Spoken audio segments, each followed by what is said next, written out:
Welcome to another Arkle Tier Ranks video. This time, well, you can probably see it right there on your screen. Marvel Phase 4. All Marvel Phase 4 projects from Black Widow to Black Panther Wakanda Forever. This one doesn't include the Guardians of the Galaxy Holiday Special, because apparently James Gunn considers that an epilogue to Phase 4 as opposed to part of it. If I were to put it on here, I'd go ahead and go with about B tier. Parts of it were pretty good, but the rest was kind of mid. Of course, as per usual, James Gunn, Sean is his brother. James Gunn shows he has great taste in music by including by bringing the old 97s into play in the Guardians Holiday Special. If you're not familiar with the old 97s, you're missing out. But probably the one song they're known for is a song called Murder or a Heart Attack, which is the most successful alt-rock single of all time about a guy whose cat ran away. Anyway, let's go ahead and... I could have sworn that this thing was in order of release last time I looked at it. Weird. Alright, well, I generally try to not do the same thing. I try to change things up here and there with the how I put these things in the rankings. So what I'm going to do this time is something I haven't done before. Is I will alternate my way through, by which I mean I'll do the S tier ones first, and then the D tier, and then the A tier, then the C tier, and then the B tier. And now that I've said it out loud, I'm not sure it's that great an idea, but I've said it, so let's do it. S tier. Let's see, where's the first S tier on here? Okay, yes. Shang-Chi. Oh, that movie was so much fun. A great martial arts epic. Easily one of the best villains the MCU has had in a long time. We're talking up there with like Loki and Killmonger. Michelle Yeoh was in it. She's always great.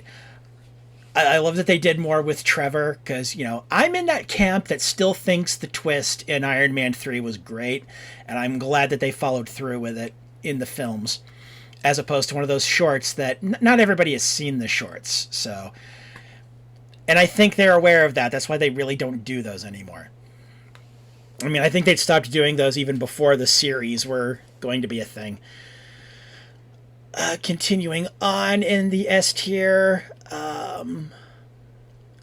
Okay, while there are problems with this movie, to be sure, honestly, the ones that I would consider potentially film breaking, I guess, there was really not much they could do about it because they were the result of COVID filming, and we're talking about Spider-Man Far From Home. Definitely the best of the MCU Spider-Man movies. And I've not seen the Andrew Garfield ones at all, so this is my first exposure to him, and it seems like he might have been a good Spider-Man. Just, I guess the other two the movies he led just weren't that great. But, I mean, Willem Dafoe was definitely on his A game. Alfred Molina brought it. Benedict Cumberbatch was fun. I've been enjoying Cumberbatch much more post-Endgame as Doctor Strange than before that. It feels like he's finally settled into the character, which that would have been in What If where that happened, but we're not at What If yet. Yeah, some of the biggest problems I have with this... Okay. Oh, right, there is one that I can't really put on the COVID filming restrictions, and that why is Sandman working with the bad guys? That seems a little hinky to me, but it's not really a deal breaker at all. I think Tom Holland was great. I already mentioned Willem Dafoe and Alfred Molina. I kind of agree that it was a little dubious making J. Jonah Jameson and Alex Jones type, but regardless of that, J.K. Simmons was still like that's his role, and it's going to be his role pretty much forever. And yeah, and it was just fun. It was like it's been the only great theater experience I've had since the pandemic, which is still ongoing. Mask up and get your boosters.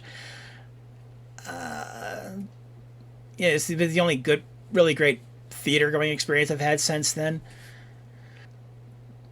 But yeah, so yeah, Spider-Man: Far From Home, putting it up there, and okay, last of the S tiers, because yeah, something I should say is that a lot of the stuff that's going to be in A and C here are cases of almost. In that the A tier stuff's going to be filled with stuff that could have been S tier, but it had just one big problem that held it back. And also in the C tier, you're going to have stuff that was almost in the D tier, but it had something big. It had a big win in it that really saved it. And also, I mean, I think there's some stuff that also. There's going to be one thing that's going to be in the A tier that probably would have been D tier if not for just the right amount of things working in its favor, but I'll get to that.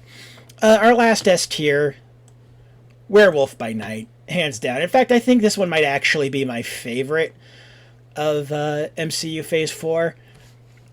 It's a better Universal horror movie than Universal has been able to do in like 20 years. It doesn't overstay its welcome. It's amazingly well done for a first-time director. The black and white is used excellently.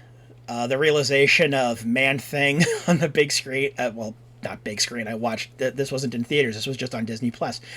But the realization of Man-Thing on screen was just amazing. Just like lifted from the comics. And it introduces us to some interesting characters who I hope we get to see again. If not in the films, then at least in more of these, one-off Disney Plus specials. Okay, so now we're going down to the D tier, and actually this one's going to be a pretty lonely category, actually. There's only one movie going into the D tier, and that's Thor: Love and Thunder, and I kind of feel bad about doing that, because, okay, the things I like about this movie, I really, really like. It's just a case of the sum being less than the whole of its parts. Because, I mean, Natalie Portman was better in this than she was in the other two Thor movies. I liked the soundtrack. I liked how bright and colorful it was, but I also liked the part that wasn't bright and colorful, the black and white planet.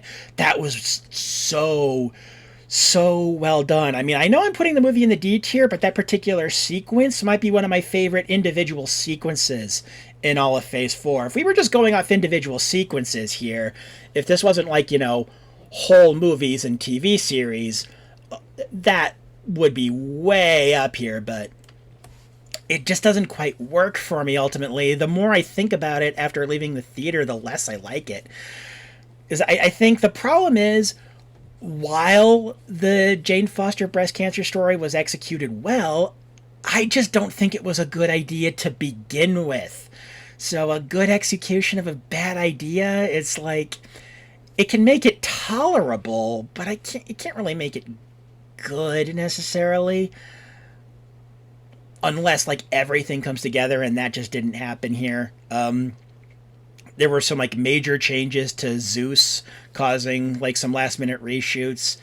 I mean, they turned him from, like, a surrogate father figure to antagonist, and I'm not really sure that was a good idea. I don't like how they introduced Hercules in the mid-credits sequence. Some of the jokes don't really land, and I know Taika can do better than that, because I still like Thor Ragnarok. I love What We Do in the Shadows, but yeah, Love and Thunder was just sort of... there's good in here. I would never tell anyone that to not watch this movie, but yeah, it's definitely, and it's still better than The Dark World. It is definitely still better than Dark World, but we're only ranking Phase 4 here. And yeah, that's absolutely D tier. But the good news is it's the only D tier, so we can jump into the A's. And honestly, that's where most of this stuff is going. The majority of this is going to be A tier here, folks. And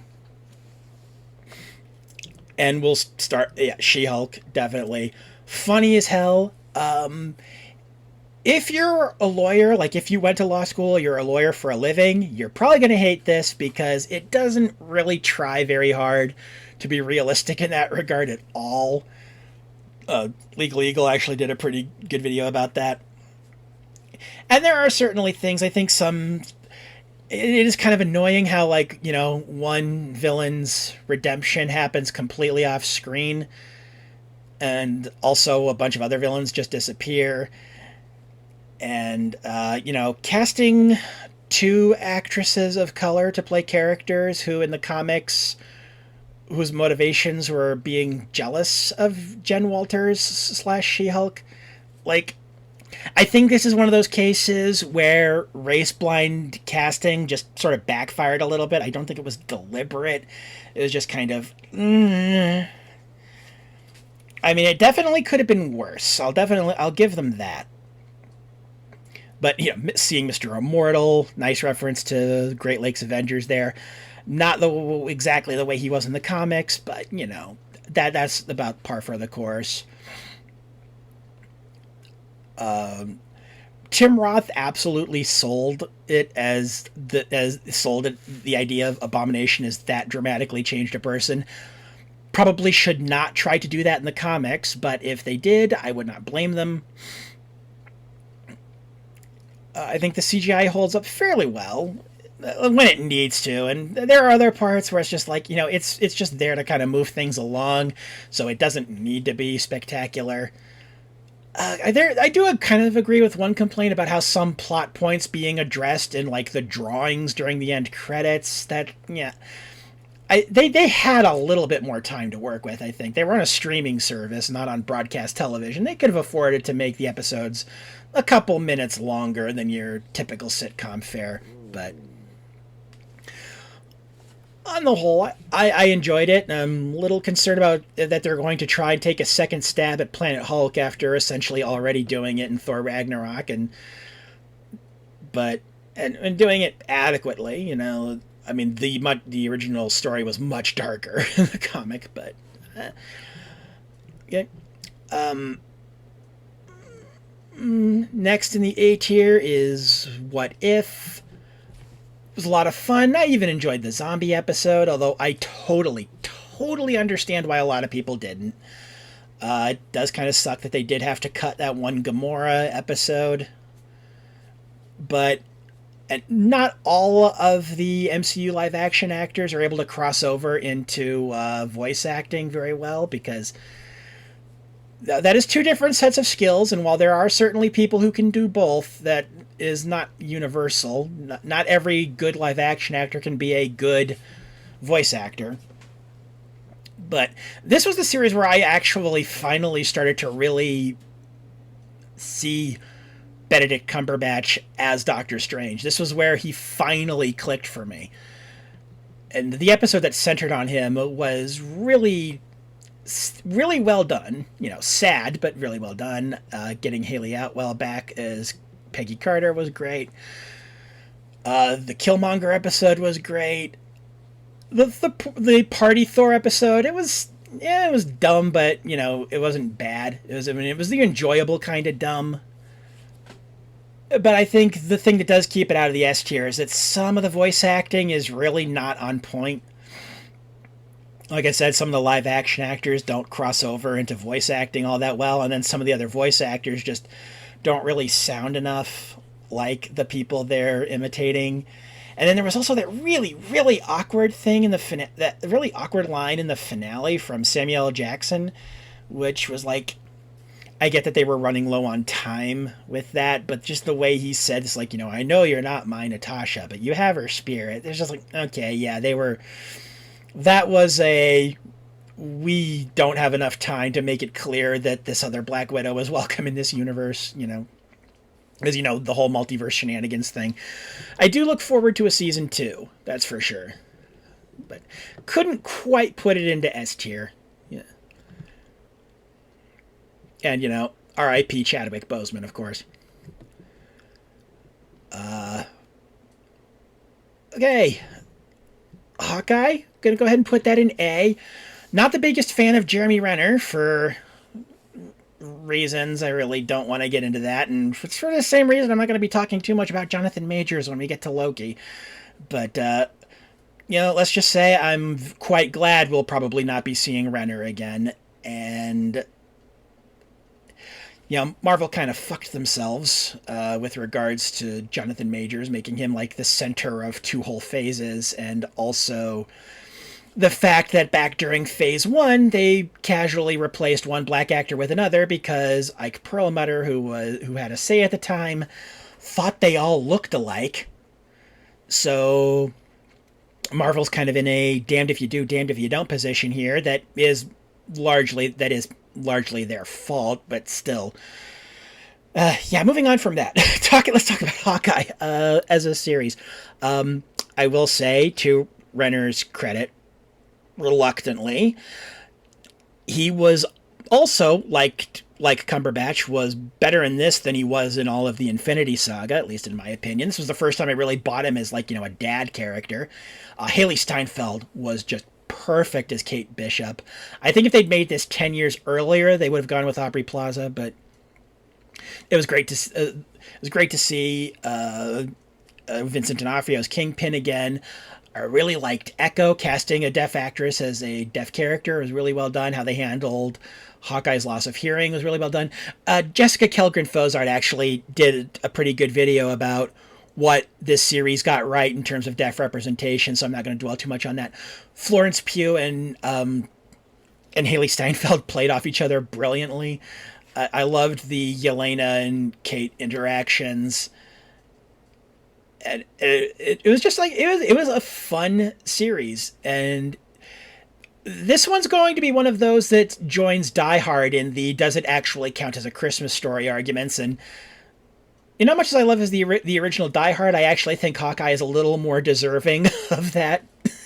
But yeah, I'm glad. I'm looking forward to seeing more of Echo in her own show. I'm looking forward to seeing more of Yelena and Kate. And again, glad that we're very likely not going to see Jeremy Renner in the series again, because, just Google it. I think the cocaine use is probably the least of it. Still in the A tier here. Multiverse of Madness. Oh boy. Okay. I actually agree with one of the most common complaints about this movie, and that is with regards to Wanda's arc. I won't go too much into that, because I don't really feel like I'm particularly qualified as someone who is not a parent at all, let alone a mother. But as someone pointed out, that if we'd seen just one universe during the course of the movie where Wanda didn't have kids but was still happy, that kind of would have at least dampened some of the problematic aspects of it. And, all things considered, that could have killed this movie. That could have brought it down to C or even D tier. But what saves it, despite that problem, and I agree that it is a problem, it is that everybody brought their A game here, especially, but I especially want to shout out Elizabeth Olsen playing Wanda and Sam Raimi as a director. Now, this is not to knock like all the other main actors and supporting actors or the score. It's one of the better things that Danny Elfman has done in a while. But I think if you had just a different actress, not necessarily lesser, just different, I think you could have put. I think there are some roles that some actors are just right for, and that while there are actors who are on a technical level better than them, if you tried to put that quote-unquote better actor into that role, it wouldn't work. And I think that's the case with Elizabeth Olsen and Wanda here. I think I think she and Sam Raimi being his most Sam Raimi is what saves this movie. It is a good movie, but it's like a House of Cards kind of good, and I mean that in the sense of an actual House of Cards, not the TV show House of Cards, which I have never watched and I never will. Fuck you, Kevin Spacey. but just change one little thing about it, I think, and it just completely falls apart. I mean, some movies are so good you could like just kind of pull out a bunch of things. Well, maybe not a bunch, but you could pull out a few things and it would still sort of stand on its own like a Jenga tower. Multiverse of Madness does not have that benefit. This movie is probably better than it should have been, all things considered. Of course, some of that again can be put on the COVID filming, but I'm liking Benedict Cumberbatch in the role more now. Benedict Wong as Wong is always great. I loved the stuff with the Illuminati, and of course you have the Bruce Campbell cameo. You have to have the Bruce Campbell cameo. It's a Sam Raimi movie, and Rachel McAdams was okay. She's been better, but she wasn't terrible. And just yeah, I think it is a good movie that has a completely understandable reason for a lot of other people to not think it's good, and I totally lost that sentence there, which means it's probably time for me to move on. And A tier, we're still doing most of this is going in the A tier here, folks. In fact, just looking at it, the next 4 are all going into the A tier. So let me just go ahead and put them in there now and then get into them as I go along. Okay. Moon Knight. That's another one that could so easily have gone wrong. And honestly, I'm not entirely sure how right it gets dissociative identity disorder, but I haven't heard too many complaints about it from disability activists and mental health activists. So, they probably at least did okay. And that's fine. Okay is fine. Believe me, that's better than Hollywood does most of the time. I think it helps that they had Oscar Isaac. I don't know that any other actor, even one who is as good or arguably even better, could have really fit that role the way he did. F. Murray Abraham was great as Khonshu, as the voice of Khonshu.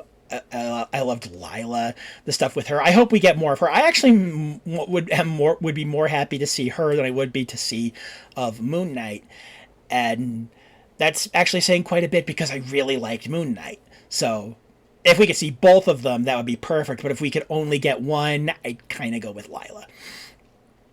But the action was really well done. I thought Ethan Hawke was actually pretty good as the villain.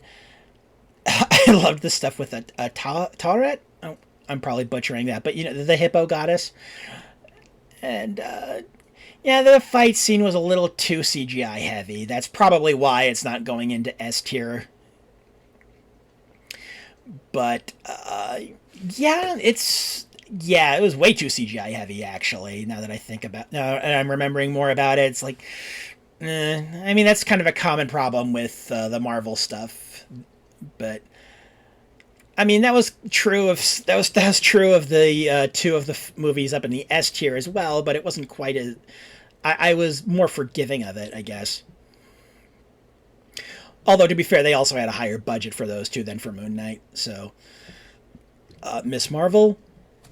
Yeah, the biggest complaint I have about that really is that you have one supporting character's arc happen entirely off screen. It's like it's not even hinted at. It's like she goes away like after episode 2, and then in the final episode she's back and she's on Kamala's side, and like okay, it's like I've read the comics so I know what her deal is, but I imagine anyone who hadn't read the comic who watched this was confused as hell, and so that's probably that was a poor choice. I really think they could have handled that better, so that's why I didn't put it in the S tier. Although I did have a lot of fun with it. I wasn't super impressed with the villains, though. I mean, we've had worse, but I mean, not particularly in Phase 4, because I mean, like even in D tier, I thought Christian Bale did a pretty good job. I probably should have mentioned that, but it's just like they were just kind of okay. They were a little bit like the Wrecking Crew and She-Hulk, where it's just like okay, they're here, they're bad guys, they got beaten. All right, let's move on. Okay, Loki. Oh boy. Okay. Great show.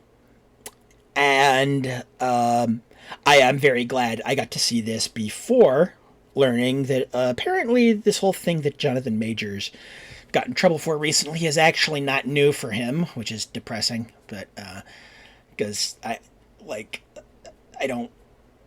Ugh, yeah, I'm so not qualified to talk about this. I mean, it's just I wish that he were a better person because he was really good as Kang in Loki, and I hate. Here's the thing. They absolutely should recast him because holy shit. But also, I just don't know if whoever they replace him with will be as good. And that's unfortunate, but that's real. That's more, that particular aspect of it is more his fault than Marvel's. Definitely, actually, it's entirely his fault. I'm not going to blame Marvel for, him trying to strangle his girlfriend. Holy shit. Setting all of that aside, which is a big fucking thing to set aside, but the show as it is great. In fact, I think this is one of the rare instances where the COVID filming restrictions actually helped it, in particular in the waiting room scene. The sense of isolation actually fits it better than what the original plan had been for like that area when Loki first gets to the TVA and he's not sure what's going on. It had been intended to be crowded. I think it works better with it not being crowded, so that's sort of a happy accident. This is one of the... I enjoyed Owen Wilson for... I mean, Owen Wilson's not a bad actor. I just haven't enjoyed that much of his stuff in recent years. So it was great to see him, turning in a good one again. I liked Sylvie, definitely. I hope we get to see more of her. Richard E. Grant understood the assignment. I mean, he usually does, but he's one of those actors where it doesn't matter how ridiculous the ideas, the words, the ideas on the page might seem at first. He always brings it. Miss Minutes is up there with Badgie from Lower Decks in terms of,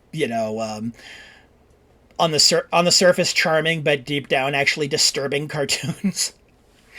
I will knock it a little bit for the rather flimsy queer representation. I know a lot of people made a big deal about, Loki admits he's bi. It's like it's one really short line that can be easily ignored.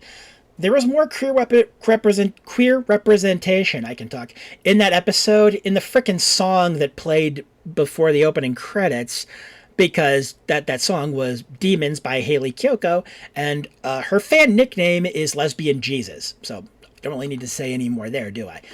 I am looking forward to season 2, though. So just hoping they're able to work around the whole Jonathan Majors thing for that. And then finally, we have WandaVision, which was almost perfect. Almost. If not for the last half of the last episode, I could have totally put this in S tier. Because, God, so much of this is so good. How it perfectly captured the style of the early sitcoms. Elizabeth Olsen and Paul Bettany were great. It was good to see Darcy and Agent Woo again. Great introduction for Monica for the most part. The antagonist's plan is the non-magical antagonist plan is flimsy and is flimsily explained, and actually, to be honest, I'm not even entirely sure why he's supposed to go to jail. What? I mean, like, he was a jerk, but what? I mean, I don't know. I think, like, both Diamanda Hagen and Nando V movies have done a better job of explaining the problems with him as a villain. But, oh God, Catherine Hahn. Oh, wow. I kind of consider myself lucky that I kind of was introduced to her fairly early on in her acting career, so I've gotten to see her really grow, and she was fucking fantastic as Agatha, and I'm glad she's getting her own show because, wow, she played every part that she was supposed to play in this show brilliantly, from, like, the sassy sitcom best friend to the power hungry witch, and she did them both just with so much. I mean, I'm losing my words. I like Catherine Hahn that much.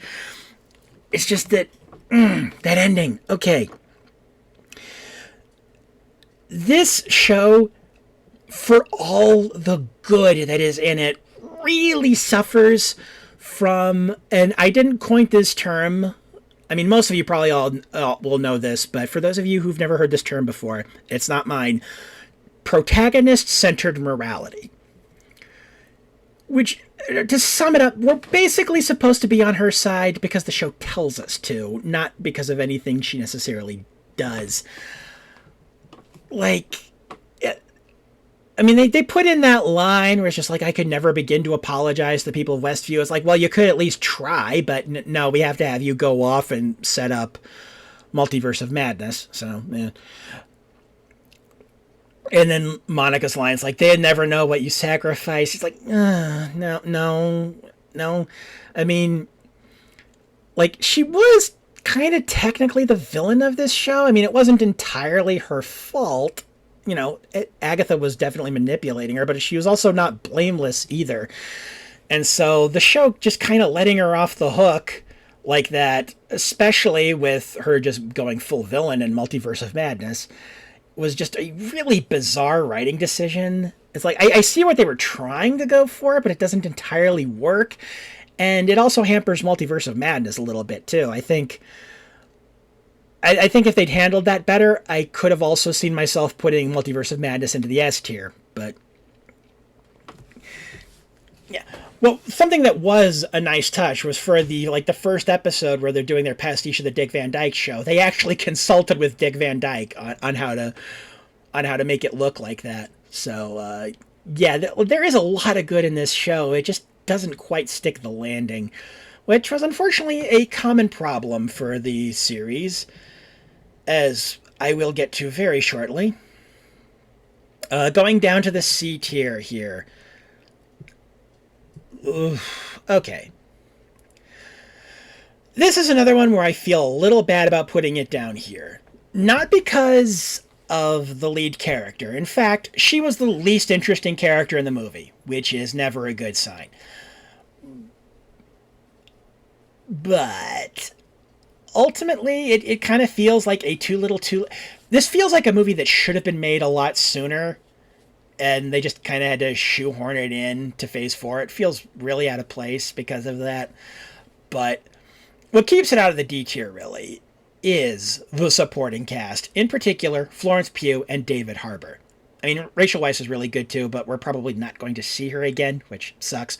But we've already seen Florence Pugh again in Hawkeye, and we're going to get her and David Harbour in the Thunderbolts movie, which I don't really think that Red Guardian necessarily fits with the Thunderbolts, but fuck it, I'm happy to see him again anyway.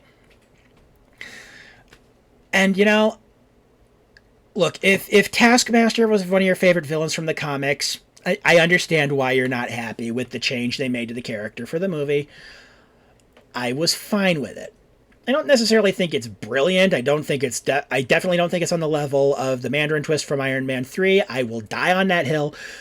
But again, this is the Black Widow movie. It's a movie about Black Widow. Black Widow is supposed to be the character we care the most about, the most about, at least in theory. But, you know, it just wasn't there. I mean, like, she wasn't necessarily bad, but again, if the title character of your movie is, like, the least interesting, that's not good. I mean, I will say this has probably one of my favorite villain comeuppances in the MCU. It was nice seeing that misogynistic prick get blown up. Also, probably one of the most realistic motivations for a villain in the MCU. Because, I mean, boy, it's not like there's, oh god, so much misogyny in real life. I'm gonna make myself sad if I go there. So, yeah. Finishing off the C tier, okay. They tried. They really tried.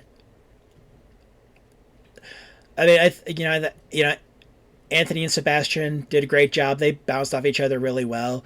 Wyatt Russell was practically born to play U.S. Agent. Aaron Kellyman has now been criminally underused in 3 Disney projects. Well, okay, 2 that I can confirm.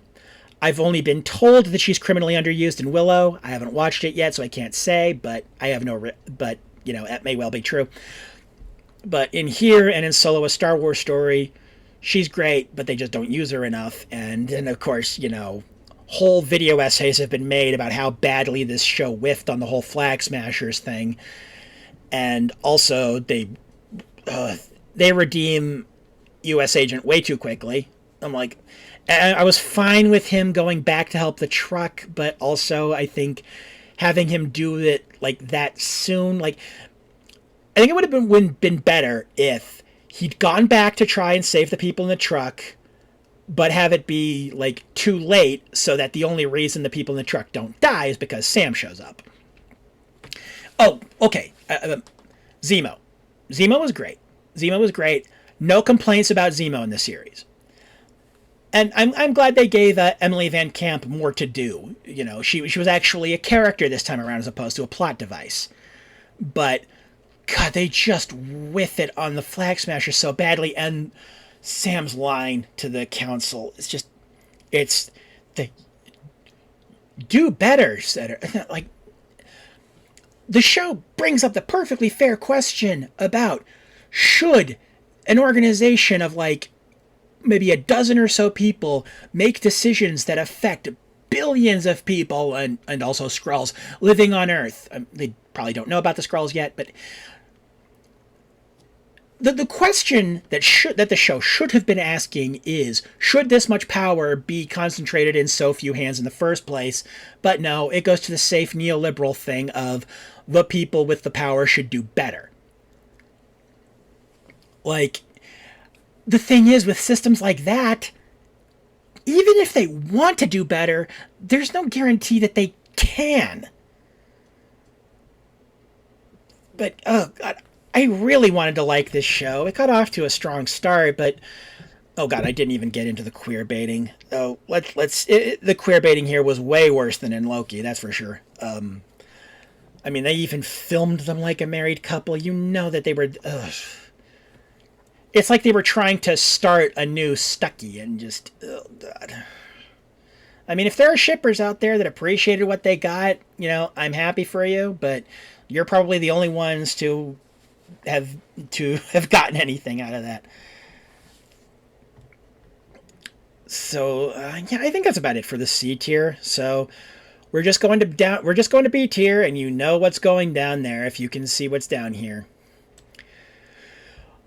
I liked Eternals. Okay, this is going to sound weird, actually, considering some of the complaints that I heard about this movie, but I think they're wrong. The movie was not weird enough. This was a movie based on a property created by Jack Kirby in the 70s. It should have been absolutely frickin' bonkers. But instead it was relatively straightforward. I mean, really well done. I want to give full credit to everyone involved here. I think the actors, for the most part, were on point. I didn't really feel like anyone was necessarily phoning it in. I don't think they were all necessarily great, but they weren't phoning it in. There were some choppy editing choices, though. Didn't care for that. One of the better depictions of super speed forces I've seen on anything, and I'm including the Flash TV series on that, and I like that show, mostly. But also, I do think it kind of... I can kind of see why they sold it as an ensemble piece, considering that so many of the supporting characters were played by, you know, Oscar nominees and all that. But it really was, at the end of the day, Cersei's movie. But, I mean, like, hell, even on the poster you see here, she's not front and center at all. They put Angelina Jolie, even though she's actually not in this that much. I mean, she's good in it, but also I think maybe the villains were a little underutilized. They weren't bad, but I think we could have stand to see more of them. But yeah, I mean, it was definitely pretty, but oh god, okay, what I'm about to say, this is what keeps it out of the A tier. Star Fox. Why? Just why? I mean, this is a character. I'm not the first person to say this, but when you get right down to it, Star Fox's power in the comics is basically date rape. That's what it comes down to. I mean, they try to paint it in a nicer light than that, but oh dear God. Like, if they think they can fix it, I'll respect the effort, but I will go on record as saying I think it is a bad idea to even try, and I'm not sure I'll enjoy whatever they do with him going forward, even if they make it work.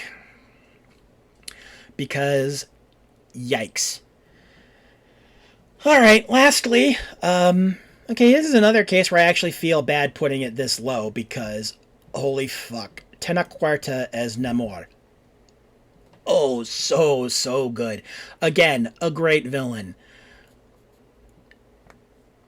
Just, again, one of the best. One of the best villains the MCU has had for a while. Completely understandable. A great mirror for Shuri, who, okay, I admit a lot of my problems with Shuri have more to do with her actress than with the character herself, but it is kind of hard to look past that, especially since I don't know I would have gone to see it in theaters if I'd known how front and center she was going to be. I'd been led to believe it was going to be more of an ensemble piece about, like, it'd be like, her and T'Challa's mother, and Lupita Nyong'o's character, and M'Baku, and then also Riri Williams and Namor. And that really wasn't the case. She really was the main character. She wasn't part of an ensemble, and it's kind of hard to get past that considering the whole anti-vax and transphobia thing that she had to delete her account for. She had to delete her Twitter account for in order to try and get past. And from what I hear, she was not terribly pleasant to work with on set either because of the whole anti-vax thing. And in fact, the anti-vax thing is the only reason that I'm willing to believe that difficult to work with actually means difficult to work with, as opposed to what it works with, as opposed to what it means 8 or 9 times out of 10, which is wouldn't sleep with the producer. I suppose it's not impossible that that's true too. And it's like, I may not like her as a person, but if anyone did try to force themselves on her, fuck you. But, again, he had a great villain, a great supporting cast. I am absolutely loving the MCU version of M'Baku so much. I want him to get his own damn show or movie. Movie would be, either one would be fine. Angela Bassett was great. Really sucks that they killed her off. General Okoye was great. Rhea Williams was okay, but you can kind of tell that she was mainly there so that they wouldn't have to set her up in the first episode of her forthcoming show.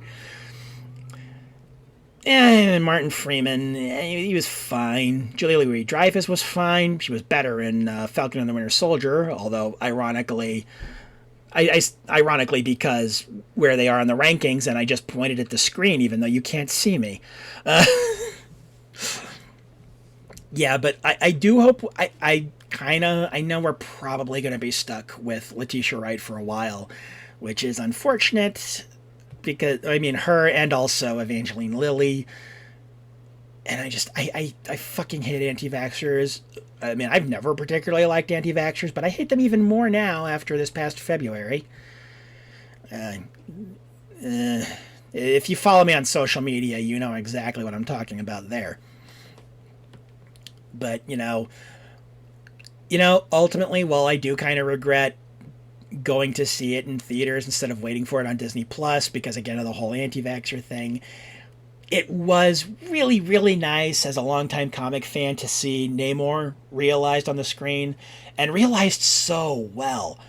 I think the changes they made to the character from the comics to avoid unfair but predictable comparisons to Aquaman were absolutely the right decision. Talokan was just gorgeous. What we could see of it anyway. There's some, I have logistical concerns about the final battle. I feel like the Wakandans could have retreated at a certain point, and not even like in a dishonorable way, but in like a to try and get Telekineal to follow them while Shuri tries to deal with Namor. But yeah, it's a fine movie, and again, this is another one of those cases where real life can be blamed for some of its problems, but which is probably why I didn't put it in the C tier. But I think despite all those problems, it also was a fitting tribute to Chadwick Boseman. So I can't really hate it at all, but it's sort of mid at the end of the day, in my opinion, anyway. So yeah, here we go. This is. I know this isn't the tier ranking I've done with the least amount of things in the bottom tier, but it's definitely up there because literally one entry. But yeah, more than about 8 out of 9, 10, 11, 12, 13, 14, 15. Half of this stuff is A tier, so that's. I know a lot of people ragged on Phase 4, but again, I think a lot of that can be chalked up to having to rearrange things because of the pandemic, but also I think they weren't 100% sure where they were going to be going after Endgame, and then having a major actor die certainly didn't help.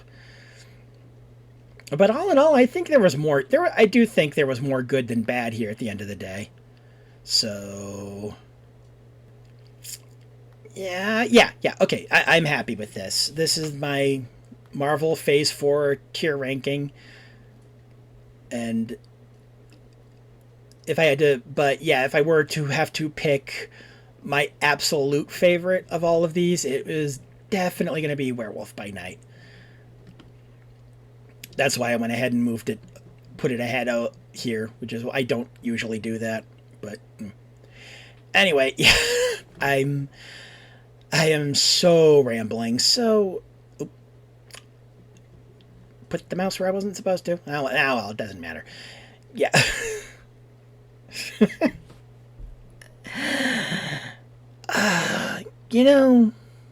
Maybe not scripting these is a bad idea, but at the same time, I don't know that scripting would actually help because, the software I use to record this covers the entire freaking screen, so I'd have to print it out or try to put it on my phone, and neither of those sound good to me.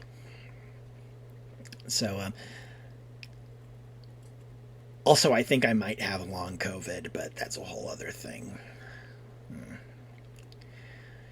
Anyway, I didn't bother with Quantum Mania, so I have no comment on how Phase 5 is going right now. I'm interested in Guardians 3. I'm actually a little excited for the Marvels and Loki Season 2. And I'm actually not looking forward to Secret Invasion. I'm kind of worried about that one, to be honest, but that's a whole other thing. Yeah, that's going to be it for this video. Have fun, stay safe, and I'm sorry for all the rambling.